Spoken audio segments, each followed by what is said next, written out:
This is Mr. Tedd Teahon with, he is the District Zone Fire Management Officer within the Bessie Ranger District and Samuel R. McKelvey National Forest within the Nebraska National Forest. Thank you very much, and please welcome him. Thank you. We'll start with this little video, and then we'll go to the slides, and then we'll be in that.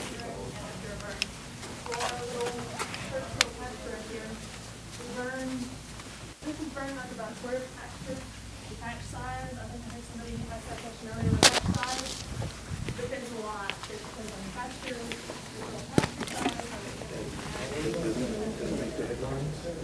and to see some of the challenges. Nope. You know, it's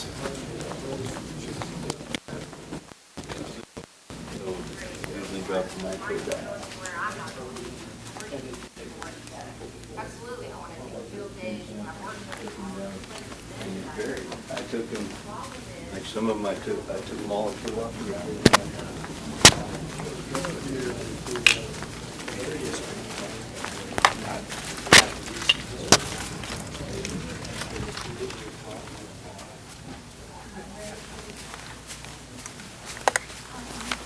So if we continue rotating that fire through the pasture, and cows continually follow up that fire by grazing more definitely on most of the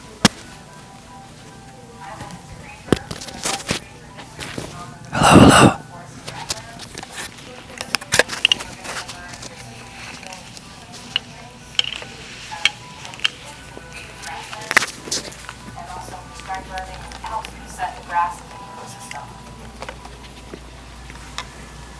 It's 51 to 100 acre burn. oh, thank you. It's the largest one we've ever done. The other significant thing is aerial ignition, where we actually sent up a helicopter and used a PSC machine to light the interior of the burn.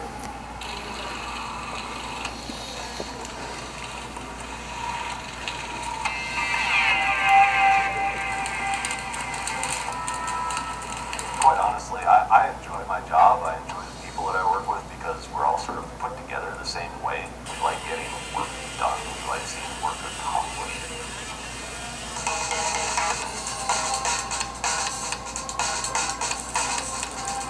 I love fire. It's exciting, it's fun, you can travel a lot, you get to work with a lot of great people. I love my job. I encourage any young man or woman to give her a whirl. It's a good job. Get to travel and see the country and meet lots of new people, and it's a good deal.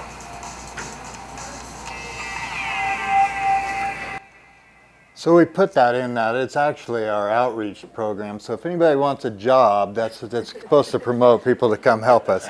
So, yeah. So this is about cross-boundary burning.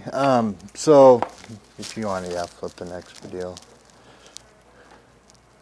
Yeah, we'll just go to that very next one. So we do lots of cross-boundary burning. So we do it, I don't know if this is working or not, but so we do it on, we do it from district to district, from agency to agency, and then lately we've been helping private landowners as well. So I'm going to kind of mainly talk about us helping with the landowners. So some of the things that our biggest struggles was communications, right? So that's the first thing we had to start with. Like we heard yesterday, we follow all the NWCG rules or the alphabet. You heard them all say that. So we do follow that. So that's kind of a big deal just in radio talking and frequencies. Like most of our VFDs are the folks that helped with the burns. So when they're on the radio, they speak different than we do. So I'm going to point out my two folks over here. Julie Bain, you've seen her in the video. She's our district ranger. And then Nate Hansen, he is actually detailed in as the assistant fuels assistant fire management officer right now. But so if I was going to call in the Forest Service, I'd call it Hansen Teahon. On the VFD side, they do it exactly backwards. So, yeah, so we had to work through that a little bit. And to be honest, I won that battle. We do it my way. And the reason we do that is because you'll hear your name first. And if you hear your name, and then when I call back, then you'll hear my name second, then you at least know who's actually trying to talk to you. Now, when we actually go on to fire and fight fire together, we just talk each other's language and we know who we're talking to, and it just works. So, so that's one of the biggest deals. The radio frequencies, that was kind of a struggle. We use different radios than all those folks do. They run Kenwoods or some other type of radio. We run Bendix King, right? So we know our radios. We don't know how to do their radios. We know how to program our radios. I can change frequencies. I can clone other frequencies, but I can't do it with their radios, right? So we had to work through that. We got on VTACs, so that was a good deal to work with. Then the intended ignition patterns. So, like I said, we're all NWCG qualified. We go through ignitions classes. There's different terms for each way you want to burn. You got chevron burning. You've got head fires, strip fires, all different types. That we just say it, and then everybody knows how to go do it. Well, that's not how that works when you're working with folks that don't speak the same language, right? So we had to get through all that language a little bit, and to be honest, it went great. You know, it's something we really just had to sit down, talk about before. Not a big deal. The first burn was pretty simple. We just did strip head fires, you know, and then we had some other folks going and we did some chevron burning to just show what that was and and what we were trying to accomplish and make that work. And then the other big deal is who's in charge and what are they in charge of. So when we first started doing prescribed fire down there, our VFD folks thought we lit on the upward wind side and we just caught it. We just lit it and caught it. And so we're like, no, that's not how we're going to do that. Although that probably would kill more cedars, right? We're going to have a pretty good head fire running across the landscape. But so what we do is we create an org chart. That's how we kind of started at first. We don't do that anymore. For the most part, we create a IAP, an incident action plan. I think folks were probably on the 702, some of you folks might have been on the 702 fire. They created this big paper you got every morning for your briefing, incident action plan. 204 is a list, and I tried to put it on there, but you can't really see it. But it's just a list of who's working on what side and who's in charge of that side. And depending on how big our fire and what type of fire we're doing, depends on how big that chart flow is. So we may have a firing boss, we may have a division supervisor or a task force leader, and we may also have a holding boss. So if we have 6 miles of one direction of a burn, that your size increases on that side, just for your span of control for folks, which is 5 to 8 or 5 to 7, or no, 3 to 7, 5 optimal. Yeah. So ideally, that's kind of what we do on most of all our burns. And then when we burn on private ground, the burn boss, no matter what, is the landowner. As being a Forest Service agency, we cannot be in charge of something because of the same thing that we've all been talking about, liability, right? So it's pretty easy to blame the government for us burning up the wrong piece of their ground if we're in charge. Well, the government's not going to be down for that, but we can help, and that doesn't mean that we're not like just right there by you. I mean, we have absolutely no problem being right by you or stepping clear away and just grabbing the torch and going, which is way funner. If everybody knows grabbing the torch is the funnest part of burning. So the first one we did, the landowner was the boss. I technically probably was the boss, but he's never did it, right? So we just stepped through everything. We had basically just somebody training under each one of us, even knowing that they were actually in charge. But we were kind of training them on what we did. So we had a division on both sides, and then that's who is in charge for each side, and that's how we did most of that burning. The other objectives is, or types of objectives, that's always a big difference between, like Forest Service, we do it for everything, right? We do it for wildlife, we do it for pollinators, we do it for endangered species, we do it to kill cedars, we might do it for a little bit of grazing, but that's kind of on the far side, really. I mean, yeah. But we do it for all that. But then when you go to the private, it's to kill cedar trees and for grazing, right? They're looking for the best gains on their cattle, and if we can get rid of cedars, that's more grass, so that's great. And then they're not really wanting us to make blowouts out there to, you know, preserve like the American burying beetle. That's not a big deal for most ranchers. Just because I'm from the Sandhills, I don't want to blow out on my pasture either. So, so that's something that we had to talk to make sure that we were all on the same page on that. So another thing that burn plans. I have behave runs up here, but burn plans with the Forest Service and any other agency or anybody else. Ideally, if we're going to burn on your ground, let's not use one of my burn plans. My burn plans, this is great. We'll do behave runs. It's a good thing to do, but if you don't have to put it in your burn plan, don't put it in your burn plan. But it is a good thing to do. I mean, it's going to tell you spotting distance with this types of weather conditions. So what we do is we go in there and we put basically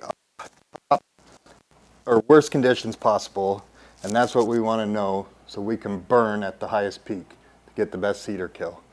So, but also it'll tell you spotting distance off a cedar tree could be a half mile, and in reality it might only be a quarter mile. So, but you have to keep that in mind. It'll tell you odds of when, what the percent of every ember that hits outside the line will start a fire. And to be honest, that's pretty accurate from what I've seen. If it says 80% chance of, basically out of 100, 80 of them will start a fire, they're pretty right on that. The only thing that I've noticed that maybe it's not right is the spotting distance, but that all depends, you know, that just depends. So, but they are really handy. I do recommend them just to go through it. It's a free program that you can get on your computer. I guess there is one caveat. You are supposed to send them a postcard. It's in the agreement, so when you go through, if you download it, it's part of your agreement to send them a postcard from where you live. Back to the command structure. This is probably the biggest deal, is our command structure. It's the instant command system. And just how it works. And so if you're on a wildfire, it's, you know, you have the instant commander, and then it drops down to your operations, and then below operations is your divisions and your people on the ground. And that's probably the biggest thing, is just to make sure everybody understands who they talk to and where they talk to. Especially when we do end up bringing in an aircraft. You guys notice in the video that a lot of our prescribed burns, we do bring in a helicopter and we use the PSD machine. I can't have everybody calling up on the radio going, hey, I need you to light over here. No. Only one person talks to the helicopter, and that's generally just the burn boss. The only other two people that I allow, which is up to the burn boss, so when I'm the burn boss, the only people I allow to talk to the helicopter is the two divisions or the two task force running each side. And the only reason I allow that is because they need to know when that's coming and how much fire is coming towards them or away from them, so they know how big of a strip to put in, if they want to suck the fire off the line, or if they're just trying to build up enough heat to pull it off the other side of the line to pull it over and across. So those are the only two other people I want talking to the helicopter. And then in the helicopter, which I should talk about that a little bit, we do have a firing boss up there, and then we also have the PLDO operator, the plastic spear dispenser operator. And so the firing boss that's sitting up he sits up in the passenger seat up by the pilot, and then the poor little guy in the back doing the PLDO is shoved in there, and you see he's hanging out of the helicopter halfway. The rest of it is just filled full of those dragon eggs, or those little balls. You see them probably over by the drone, and it's packed full, because if we don't have to land, we don't want to land. We just want to keep dropping. And the main reason we don't want people talking, other than just to that one firing boss, is if they do get a hang fire or any of that stuff, they just have a whole nother set of rules just for the helicopter. So we just can't, I don't want them getting confused. I don't want them doing anything. They have a script they have to read, turning on, shutting off, blah, blah, blah, running 5 high or whatever. And they need to be able to hear all that. So if they would happen to go over the line, we don't want balls dropped clear across the line. If anybody's worked with the helicopter a lot, that's something they definitely will do if they're not concentrating. And I know every time I went down to Texas or somewhere on Forest Service ground down there to burn, we've always got a stringer of balls that's went out and across. So that's something we just really want to make sure is really strict on how that works. And I don't know. Perfect. So then I got one more thing, and then we'll kind of go into some questions here. And then, so here is just some from our burns. Julie put this together. This is our, what do I need to do? A lot of burns that we've did on private, on Forest Service, before and after pictures. And this will just kind of run in the background. Do you guys have any questions on cross burning? The biggest deal is communications, and make sure everybody's on the same page, and that's how it works. And then realize that you're probably going to get irritated at each other, but at the end of the day, you're both after the same goal, and you just go with it. So, and if you have questions on these photos as well, by all means ask. So, but go ahead, Julie. I just wanted to add that Ted is speaking to communication and relationships, that I think that something about what it's really important to us, you know, everyone's known for a long time that ecological problems and restoration don't follow jurisdictional boundaries.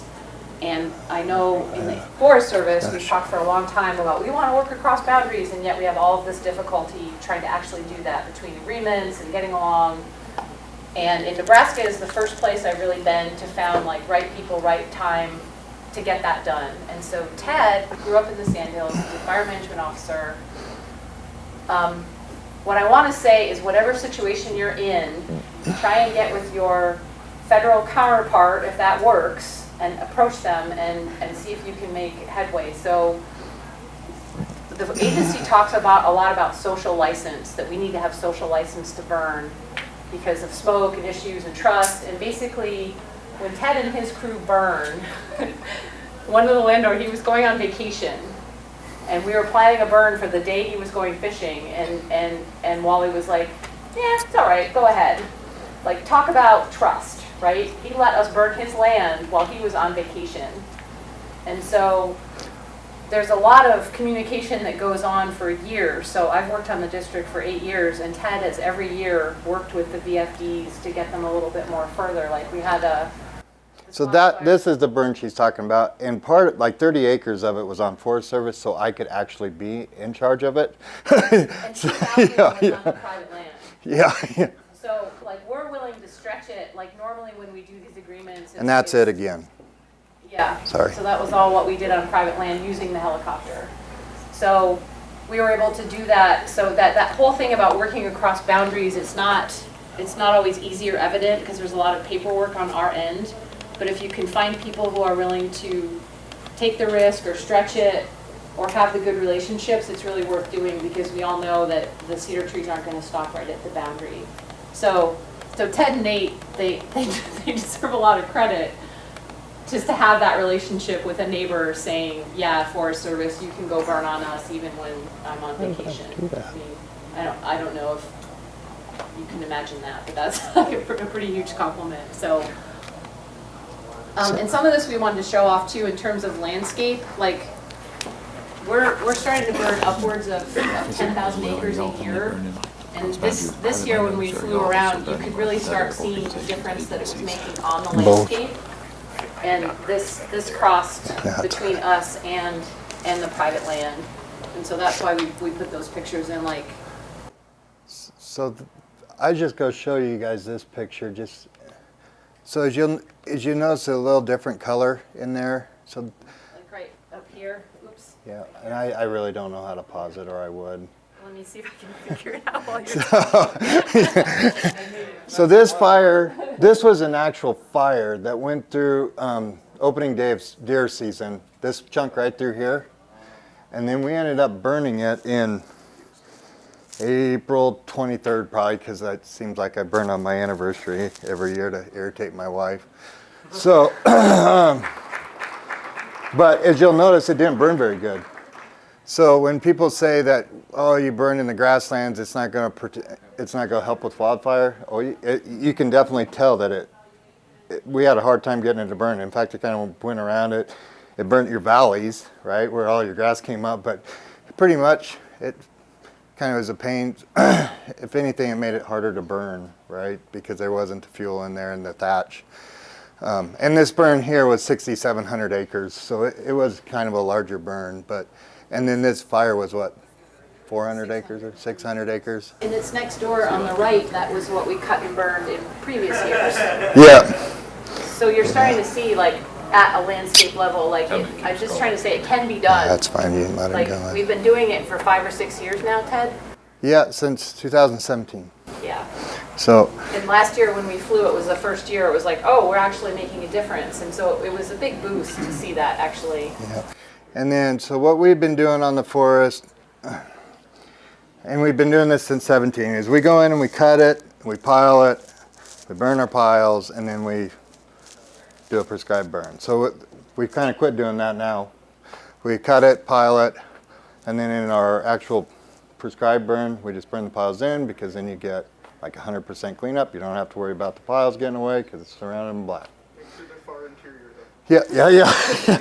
So yeah, that does drive whoever's your division or task force really nuts, or holding boss. They're like, I don't know, I don't know about that pile, which it's a very good point. So yeah, make sure they're at least 100, 200 yards off. When you do cross boundary, if you want the feds to help you, you have to be clear on what our requirements are. So Ted's gone and looked at burns that we wanted to do and couldn't because there was piles too close to the line. So all that stuff in communication, like you can't get out there the day of and go, oh, whoops, these are too close, we can't do it. Yeah. And people spend a lot of money getting ready, and if it's not right, then you're not going to get the help and the benefit of the helicopter and all that stuff. Yeah. And ideally, if you live by Halsey, you want to plan a burn close to the forest the time I bring in 100 people, because then we come over and we bring up a helicopter and we burn it with the helicopter, and it's done really quick. But yeah, now our landowners that are adjacent to us are kind of doing the exact same thing. They're cutting, piling, and then we go and help them burn it. And it's all about communications. As long as you're talking with folks and you ask questions if we do something other. We do with all sorts of other agencies. So that burn unit that was on here that shows, okay. It's lower down. Well, I'm just going that private burn. So this was actually with the TNC helped with this, Fish and Wildlife helped with this, and of course lots of VFDs. So the other thing that we kind of ran into a little bit of an issue on this is, which it's really great. The only problem is on the Forest Service side, I really can't have you being under 16 years old running a drip torch. I'm not saying it's not a good idea. I think like this deal before, they're bringing in kids to learn how to run fire and do fire. But when we do the burnout, you got to at least be 18 years old to start learning how to be out on the fire. That's the biggest kicker. So what we did is so this was actually 2 landowners. Well, there's 3 of us. There's the Forest Service, a private landowner, and another private landowner. So we made this private landowner kind of the burn boss, so these kids could kind of help run the show. And then when our little section, which is really nothing, just a little chunk across the river basically, with all the cedar trees, that's what I burn boss. Well, as you can tell, nobody even went in there to light it. I did that with all helicopter. There wasn't anybody even holding it with a fire truck, because where's it gonna go? So that's kind of how we got around that. So that's the biggest deal. We just had to communicate and get through it and make sure we kind of got through all of it. And then of course we want everybody with all your PPE, your yellow shirts, your green pants or brown pants, and boots and gloves, and yeah. So 2 questions. One, and maybe you said this and I missed it, is the helicopter entirely a contracted, it's a private entity that you're contracting? It's not a Forest Service unit, is it? It is contracted out of Aerostar in Denver. Okay. Yep. And then my second question is, of these private landowners, just sort of, you know, off the cuff, any of them participating in NRCS programs? Yep. Some are, some aren't? So on this exact unit, NRCS was half of it. So half this burn, they deferred grazing for over 2 years. It was supposed to be a year, but then the next year was a drought type deal, so we postponed it, and then the next year we did it. The other one, I think he's just kind of being pro burn and getting after it. Yep. So yeah, this was a great burn actually. We did have a slop. Jumped the river. We really don't know how that jumped the river because the whole fire was down. So I don't know if something got in the river and floated to the other side and we don't know. It's like, what in the world? Because it happened like 4 hours later, and so that was our only thought. Because these guys did a lot of work. They came in, they got skid steers, they did a lot of cutting, and there was lots of piles. Well, they had them on the bank for erosion, and I think some of that caught on fire pretty good, and then that possibly could have spotted over or floated down. It's kind of narrow in there. It's really pretty, but yeah. I've got a question for Yeah. you. For burning at this scale, Yep. do you find the helicopter as an option, or is it necessary to carry out these burns? It is not necessary. So this fire on private was like 2,700 acres, I think. Does that sound right? Somewhere in there. And I tell you what, it's just way safer. I mean, so we used to use ATV torches, and if anybody's rode an ATV, we've all rolled them. I mean, that's what happens. Then put 10 gallons of fire on the back of you. It just makes it even more dangerous. So I burnt one up. So, but other than that, I don't know if anybody else has. Nate's tried a couple times, but we got him put out. But you know, that really changes your whole weight and everything. So when we were doing it, we started trying to get more and more careful. So then we ended up putting a task force leader with just the UTVs or the ATVs out there, so we could kind of keep an eye on them. Then we bought Garmin dog collars, so you could trace them all the time. We actually put one in the helicopter, so if the helicopter goes down, we can go find it like that. So we thought, well, if we're doing it in a helicopter, then we put them on the ATV torches so you could trace them, and then you could also go, Nate, dude, you're driving 40 miles an hour. Slow her down. So yeah. But so you don't need it, but it is way safer. In fact, I had a hard time getting convinced that we were going to run a helicopter. I was like, man, it's the Sandhills. We're not in the mountains. What? We can hike. And but we did 6,700 acres in 5 hours. One thing I'd like to point out too, using that is it doesn't look that way, but it is pretty cost effective when you get to units this large. Yeah. You know, you think, oh, you're bringing a helicopter in, how can you afford that? It's actually pretty cost effective when you start burning 6,000. Yeah, it was what, $33 an acre to burn. And then the 6,700 acre one was like $15 an acre to burn. Yeah, but yeah, once you get big, it makes it a little cheaper to run. So we figure it costs about $30,000 to do a burn. That's just what it costs for wages and everybody to be there. The helicopter, if I can do 6 burns in a week, it just makes that cost go down. If I bring in a helicopter every time, the price goes up because it's because it's cheaper to just keep him sitting on the ground than me to send him back and forth. So, yep. So, 2 questions. One, I know you said y'all work in Nebraska. Are Yep. there any other so how big of area do y'all cover, or are there any other teams covering other states besides Nebraska that work across or that work outside of U.S. Forest Service lands? Well, so for the U.S. Forest Service, we can go the whole United States to go burn, if that makes sense. And I really don't know their policy. So if, let's say I go down to Texas to burn, I don't know if I've never burned on private ground down there. That doesn't mean they don't. Okay. Now, Yeah. my follow-up question was, y'all are working with private landowners. Is Yeah. there a cost associated with them in order to get y'all's assistance? Nope, free of charge. But unless we're busy and then we just don't help. But yep, we come over and help.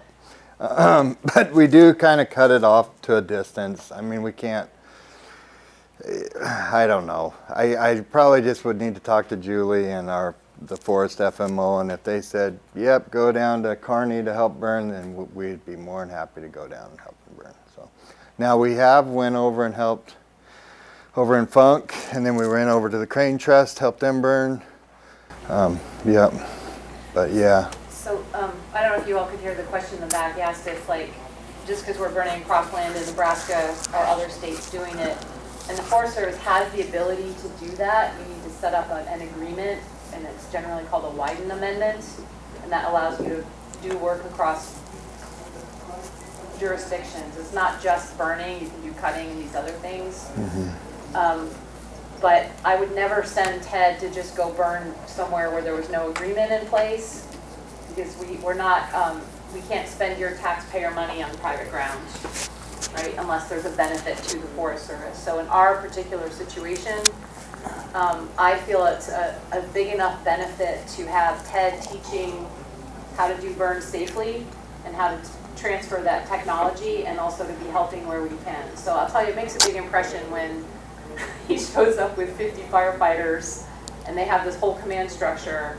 I think that people can get a sense of, like, not that you have to do it that same way, but how to improve all that communication and just get better at it every time. So that's why I let him do that. But we couldn't, as a federal government, we can't just go and work on private ground. Yeah. So, yeah. Are there any other questions? Well, we are technically in a break right now, so if y'all do have questions, please get Ted or Miss Julie. And then our next set of sessions is going to start back at 3:40. Oh, yeah.